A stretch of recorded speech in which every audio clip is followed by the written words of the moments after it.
ilete baraka kwetu. Haki iwe ngao na mlinzi, na tukae na undugu, amani na uhuru, raha tupate na ustawi. O God of all creation, bless this our land and nation. Justice be our shield and defender. May we dwell in unity, peace and liberty. Plenty be found within our borders. The solemn words of our national anthem beautifully summed up our aspirations as a nation at the time of independence 45 years ago. The anthem was a fervent prayer to our good Lord to give us the prerequisite peace for our nation to attain development. The major challenges of the newly independent Kenya were illiteracy, disease, and poverty. Other challenges included negative ethnicity, poor infrastructure, and a low national capital base. Over the next successive years, Kenyans tried their best to overcome these challenges, and we emerged as an African success story. The God of all creation indeed blessed this land and nation. Kenya became a showcase of good governance, a bastion of peace, an island of tranquility in a rough sea of political turbulence, especially among her neighbors. Plenty was found within our borders. We were patriotic to our great nation. Our national carrier became the pride of Africa. We were the envy of the continent. Our national prayer, the national anthem, became our rallying call. We sang it in our schools, all 3 stanzas. We trusted God for our existence. Then somewhere in the early 80s, things started going wrong. We stopped singing the national anthem in the schools and public functions. We lost our pride, our patriotism. The national anthem, our national prayer, no longer united us. We retreated into our tribal cocoons. We allowed politicians to redefine our nationhood along narrow ethnic lines. We no longer thought as one nation. Negative ethnicity became the order of the day. And this morning our encouragement was that we don't look back. On 30th December 2007, a disputed presidential election triggered the country into a free fall of violence as the world watched with shock. Kenya has been an oasis of peace, has been an island of peace. What is happening? Sometimes I ask myself this question. Na mimi nasema sijui pepo gani iliingia hapa Kenya. The effects of the violence were profound. Massive loss of lives, wanton destruction of property across the nation, and displacement of at least 350,000 people. The country had never before witnessed political violence on such an unprecedented scale.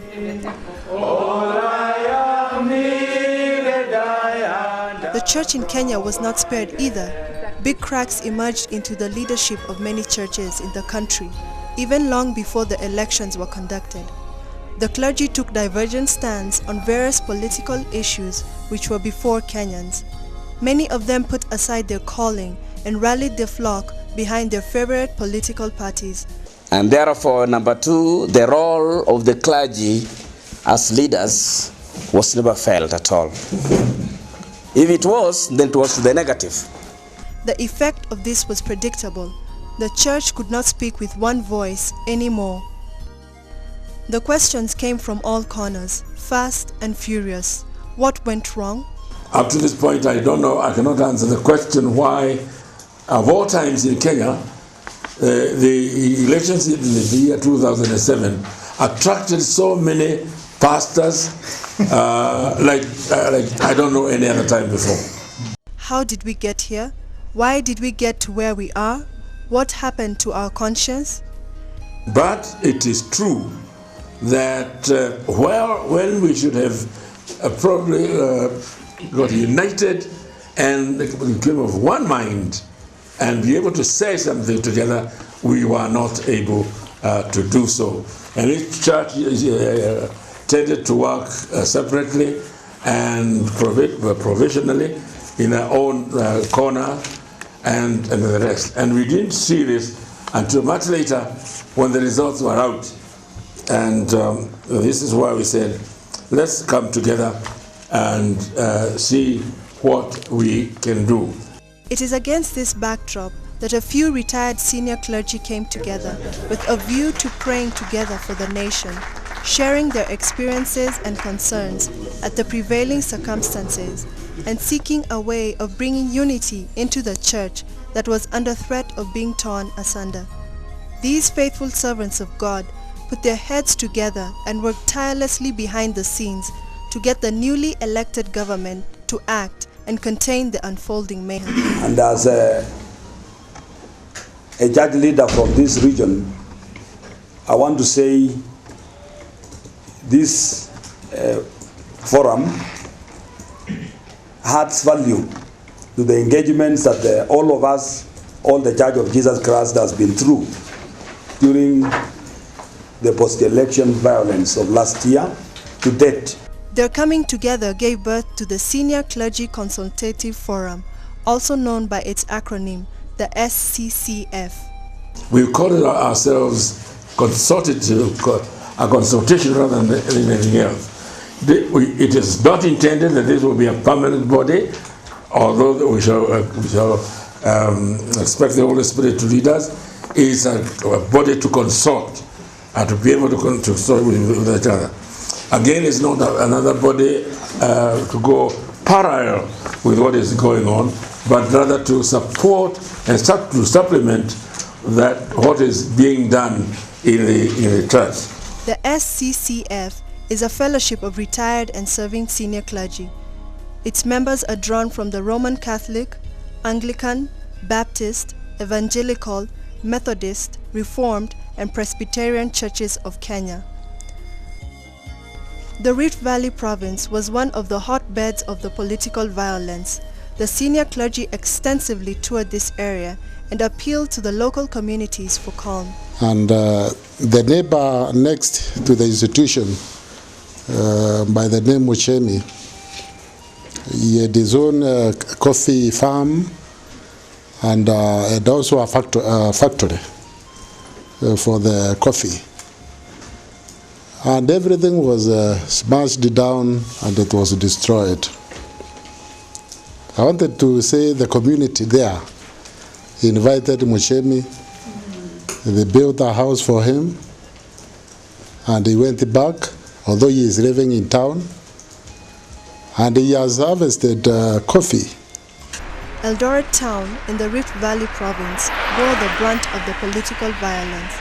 It was no wonder that the town was the choice venue of the peace-building process.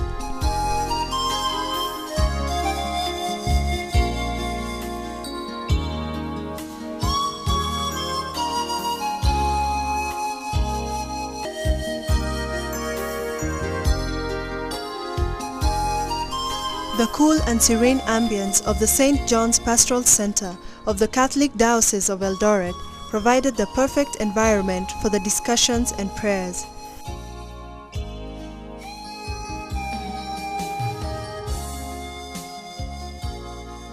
Another club. Close to 40 heads of churches, led by a former retired moderator of the Presbyterian Church of East Africa, the Very Reverend Dr. John G. Gatu, and retired Archbishop Raphael Ndingi Mwanaanzeki of the Catholic Church, converged at the center from the 19th to the 21st of January 2009 to pray together for our beloved nation. The participants engaged each other in constructive discussions with a view of coming up with solutions of bringing the Church of Christ to work together. For 45 years, we have been together in the churches, and we have been organizing every meeting everywhere. We did not have any problem on our way. But mwaka wa 007 ulikuwa ni mwaka ambao hatukuweza kuelewa ni nini kinachotokea. Lakini jambo moja ambalo nataka niwaambie wandugu, Hakuna mtu ambaye anajua umri wa shetani. Shetani ni mzee sana. Hakuna mtu ambaye anajua elimu yake imefika wapi. Mnasema watu wana elimu ya juu. Nobody has a very high education than the devil. Huyo ndiye ambaye ameleta misukosuko na chuki, na mambo haya yote imetengenezwa katika ile kiwanda chake. Na sasa ni wakati wetu kama kanisa la Yesu tuweze kusimama, maana Yesu alisema nimeushinda ulimwengu. First of all, what happened 2007? Politically, my views from what I've seen interviewed people, of the two parties, none of them was sure to win. None. Therefore, they went out to their way to do whatever they could to win the elections. And as far as possible, be impartial. And speak to somebody in the area you come from who can influence others for good, and speak to him. Which way from this consultative meeting are we to go so that Kenya may be a rightful Kenya that we may live in, wherever? Politics today needs to be more informed than we've been in the past. And I'm not so sure that we as members of the church, or those of us in the leadership of the church, have bothered to study politics in that sense. The issue of getting knowledge, and you are the only people bestowed with that legitimacy and right to put the light where it needs to see, because your word is so great. And the omission of us being able not to take our role, like I say, at Uhuru Park, people were coming to pray, but they did not pray. And I think coming together and pray together is very important for me, and we cannot succeed without working together. We look failures instead of being look successes.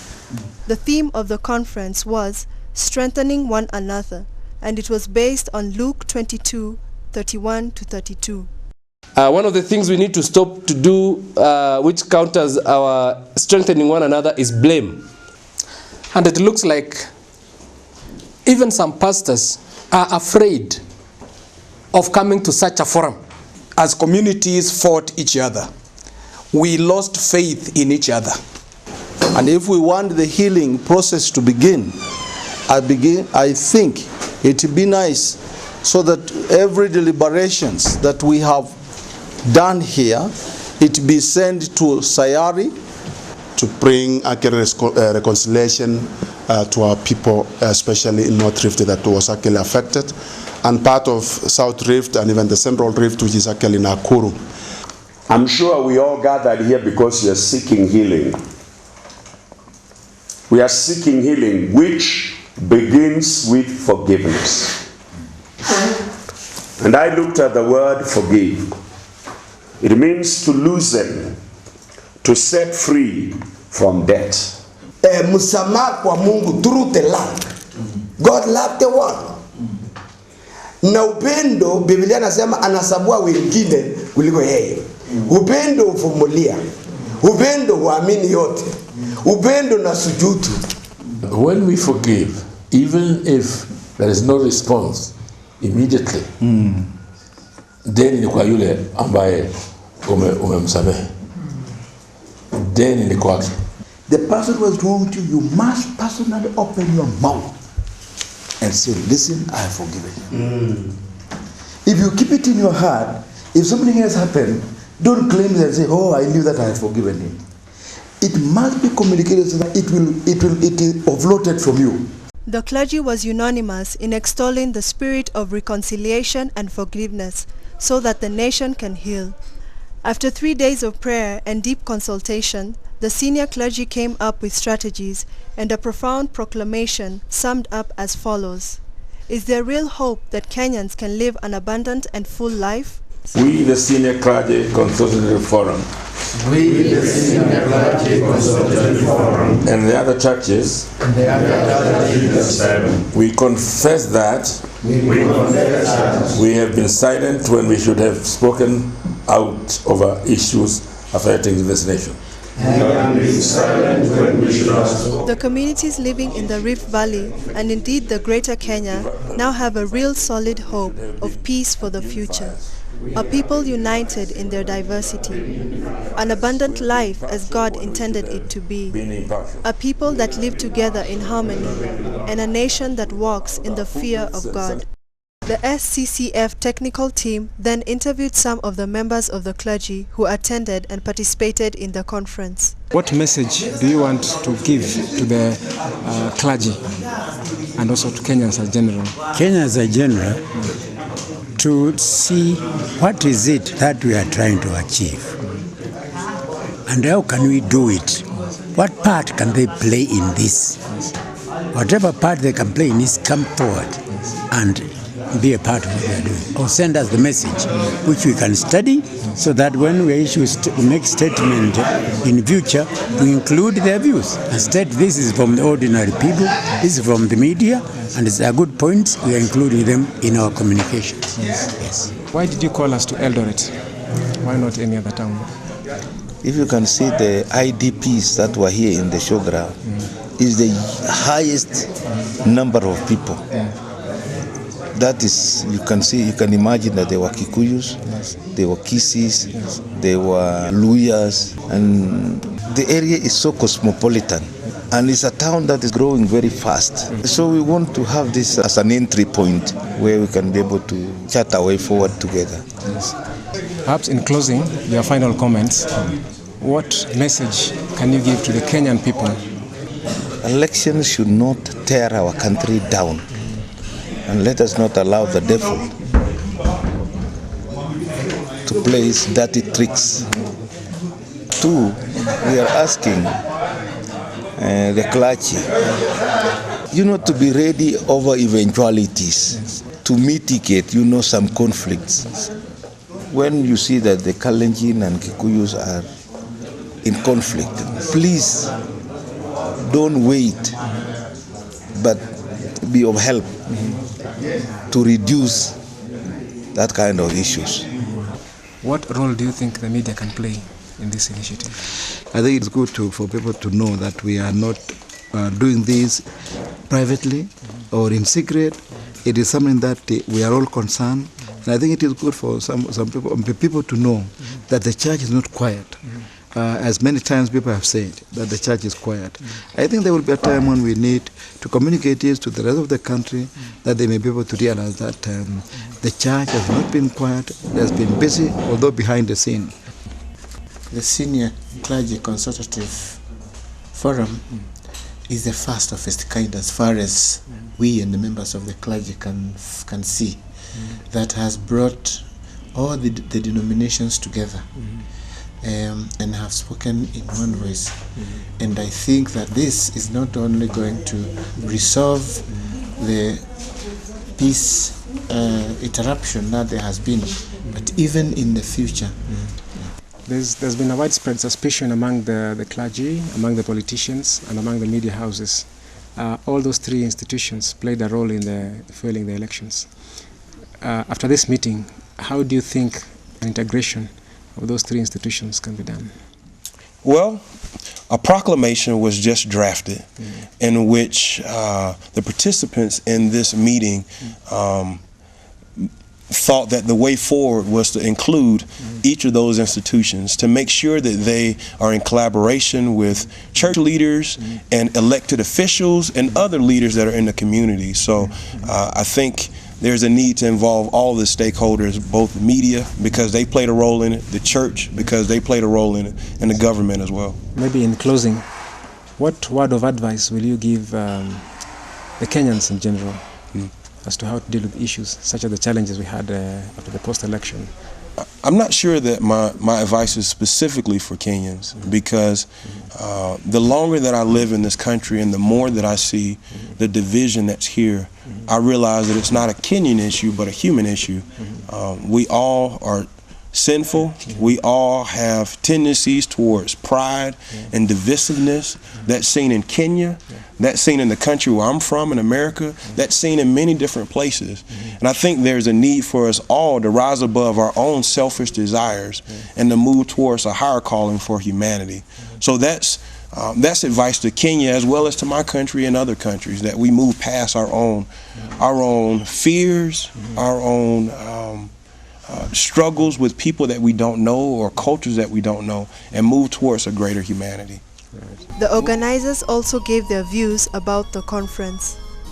Ms. Njeri Kang'ethe, the conference facilitator, summed up the outcome of the Eldoret meeting. Our Senior Clergy Consultative Forum chapter has been born here in Eldoret, and we hope this fellowship will be replicated in the Rift Valley and beyond. Two, we have in place a calendar of events, activities that will go towards building peace and uniting the Church of Jesus Christ. Three, and in my view most importantly, is that through the servants of God, the Church has reclaimed her space, her place as the conscience of the nation and the prophetic voice, and in this way to now be able to take its role, that of building peace, bringing justice, healing, reconciliation, reconstruction, and restoration of this nation. And this, as you very well know, is a role that cannot be delegated to anyone else, least of all politicians or political and judicial processes. Finally, out of this conference, we've seen God's faithfulness. The forum, as the name connotes, is made up of senior clergy, most of them retired, and we have no resources whatsoever except willing hearts and obedience to the Lord. And we thank God that He has provided friends and partners who have walked with us all the way. I might mention a few here. The Moi Africa Institute, Maine, sponsored this conference. Compassion International Kenya and Norwegian Church Aid have given us generous financial support since we began. FECLAHA continues to give much needed logistics and administrative support. PCS in Andrews Church gives us a home. And here in Eldoret, we've been hosted by the Diocese of Eldoret at this beautiful St. John's Pastoral Institute. And we thank God for all this. And we do pray that many of you out there will come and support the work of the forum to the honor and glory of God.